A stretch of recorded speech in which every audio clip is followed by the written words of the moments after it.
Hello dear students and learners, welcome है आपका हुनर एकेडमी में। फाइनेंशियल स्टेटमेंट अभी तक हम समझ रहे थे और उसमें हमने अभी समझा trading account, balance, profit loss, तीसरा हमारा बैलेंस शीट।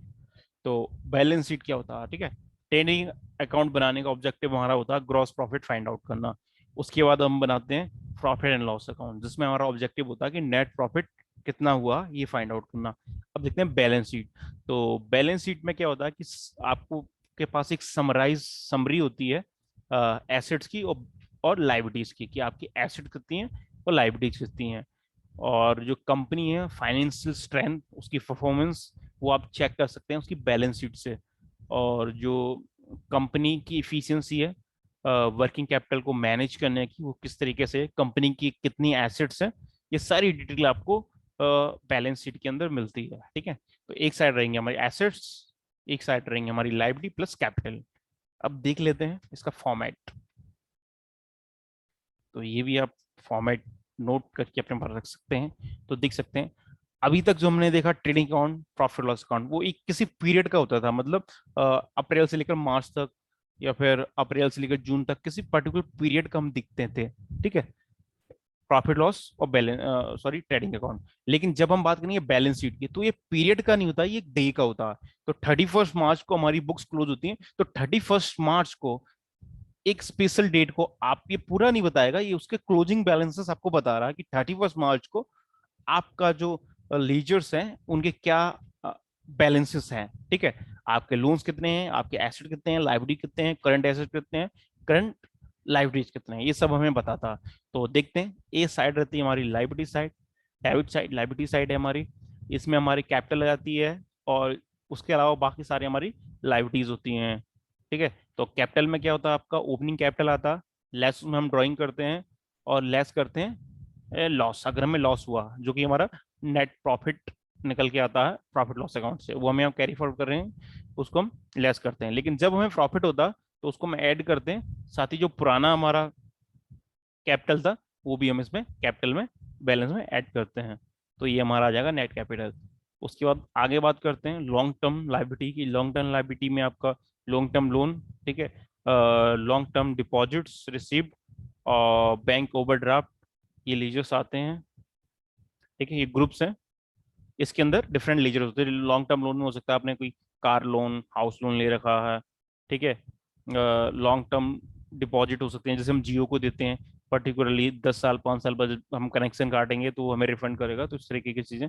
और बैंक ओवरड्राफ्ट या ओसीसी, ओवर कैश क्रेडिट, आप जानते ही हैं, एक तरीके का लोन है, लेकिन आपका लिमिट बन जाता है, आप उतना पैसा विड्रॉ कर सकते हैं। तो अगर जो भी आउटस्टैंडिंग खड़ा है वो आप यहाँ पे बैलेंस उसका कोड करेंगे। उसके बाद करंट लाइबिलिटी में क्या क्या था, करंट लाइबिलिटी में आ जाएगा इनकम रिसीव्ड इन एडवांस। हमें अगर कोई इनकम एडवांस में रिसीव मिला है, वो अभी हमने काम नहीं किया, तो हमारा वो एक लाइबिलिटी, एक तरीके का लाइबिलिटी साइड आएगा। उसके बाद लाइबिलिटी फॉर एक्सपेंसेस, कुछ एक्सपेंस के हमने अभी पेमेंट नहीं किए हैं, बिल्स आउटस्टैंडिंग है, तो लाइबिलिटी फॉर एक्सपेंसेस हेड के अंडर आएगा।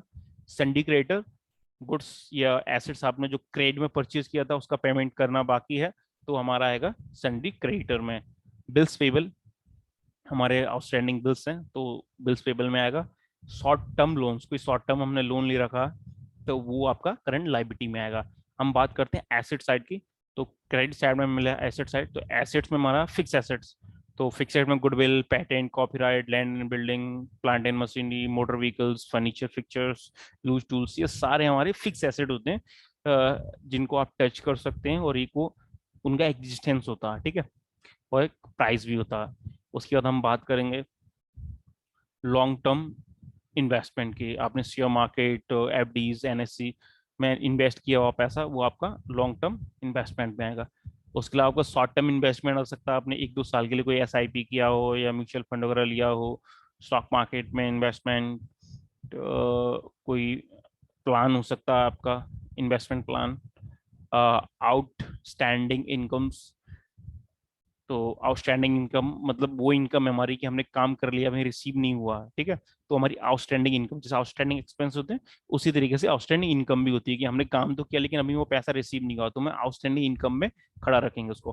प्रीपेड एक्सपेंसेस, कुछ एक्सपेंस ऐसे होते हैं कि जो हम, जैसे इंश्योरेंस है कि 6 मंथ का रहता है, जैसे हमने सितंबर से स्टार्ट किया तो 6 मंथ इस साल यूटिलाइज हुआ, 6 मंथ नेक्स्ट ईयर यूटिलाइज होगा, तो हमारा वो प्री जो 6 मंथ एक्स्ट्रा हमने पे कर दिए फिलहाल वो प्रीपेड एक्सपेंस में आएगा, नेक्स्ट ईयर हम उसको एडजस्ट कर लेंगे। उसके बाद अब क्लोजिंग स्टॉक, जो क्लोजिंग स्टॉक है वो भी हमारा करंट एसेट्स का पार्ट है। Sundry debtor, bills receivable, cash in hand and cash at bank, ये सब हमारे करंट एसेट्स हैं। तो यहाँ पे कुछ हमने फॉर्मेट देखा, फिर नोट कर सकते हैं फॉर्मेट को, और नीचे आप देखो टोटल दोनों का क्रेडिट साइड और डेबिट साइड का इक्वली आएगा। अब हम देख लेते हैं किस तरीके से हम बैलेंस शीट बनाते हैं। प्रॉफिट लॉस ट्रेडिंग अकाउंट बनाना हमने देख ही लिया। अब देखो हमारे पास ये डिटेल्स हैं, ये कुछ ग्रुप्स हैं, इनके बैलेंसेस। अब हम इसको कैसे सेट करेंगे, लायबिलिटी साइड या एसेट साइड आपको डिसाइड करना है। तो अभी हमने देखा था फॉर्मेट, तो उसमें कैपिटल है वो हमारा डेबिट साइड आएगा, कैपिटल डेबिट साइड।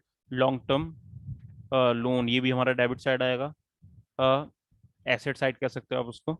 और सन्डी क्रेडिटर ये भी हमारा एसेट साइड लायबिलिटी साइड आएगा। और सन्डी डेब्टर्स ये हमारा आएगा asset side.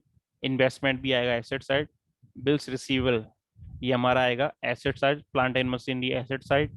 Land and building asset side. Goodwill assets, patent assets, bills payable ये हमारा आएगा लायबिलिटी साइड में। कैश इन हैंड और कैश इन बैंक ये दोनों हमारे आएंगे एसेट साइड में। नेट प्रॉफिट ये हमारा आएगा लायबिलिटी साइड में, क्योंकि ये कैपिटल में ऐड होता है। देखते हैं जो मैंने भी आपके साथ डिस्कस किया था, देख सकते हैं आप कैपिटल आपका डेबिट साइड में है, डेबिट साइड या लायबिलिटी साइड बोल लीजिए आप, और क्रेडिट को हम बोलेंगे एसेट साइड। तो कैपिटल है आपका, उसके बाद ये लोन्स सब आपकी लायबिलिटी साइड है। Bank overdraft, bills payables, sundry creditors, profit and loss ये हमारा कैपिटल में ऐड हो जाता है। ठीक है, फिक्स एसेट में आप देख सकते हैं ये सारे हमारे क्रेडिट साइड है। ठीक है, ये हमारा इन्वेस्टमेंट, ये हमारी करंट एसेट्स।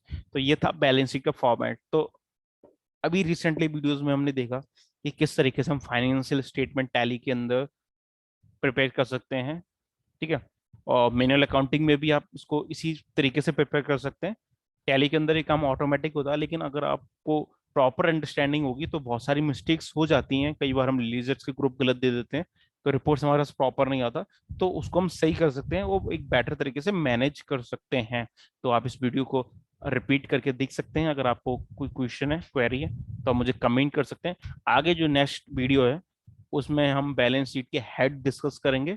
उसके बाद हम लीजर्स कैसे फाइंड आउट करते हैं, और लीजर को फाइंड आउट करने के बाद किस लीजर का कौन सा ग्रुप होगा बैलेंस शीट का या प्रॉफिट लॉस अकाउंट का, वो हम देना कैसे डिसाइड करते हैं वो सीखेंगे। इसी के साथ हम उसके बाद हम सीखने वाले हैं डेबिट क्रेडिट, जो हमने पहले देखा था डेबिट क्रेडिट करने का रूल, तो उसको हम अप्लाई करके देखेंगे प्रैक्टिकली किस तरीके से अप्लाई होता है। और नेक्स्ट उसके बाद हम देखेंगे बाउचर्स, कि टैली के अंदर हमारे पास अलग अलग बाउचर्स होते हैं, तो किस एंट्री को, किस ट्रांजेक्शन की एंट्री हमें किस बाउचर में करनी है, ताकि हमें सही से profit loss account, stock summary, trading account और बैलेंस शीट मिल सके, जो कि हम चाहते हैं। कंप्यूटराइज अकाउंटिंग का बेनिफिट हमारे लिए ये है। ठीक है, तो thank you for watching this video. आपका कोई क्वेश्चन हो तो कमेंट कर सकते हैं, और आपको पूरी लर्निंग मिलेगी इस टैली प्राइम लेवल 1 सीरीज में। Thank you for watching.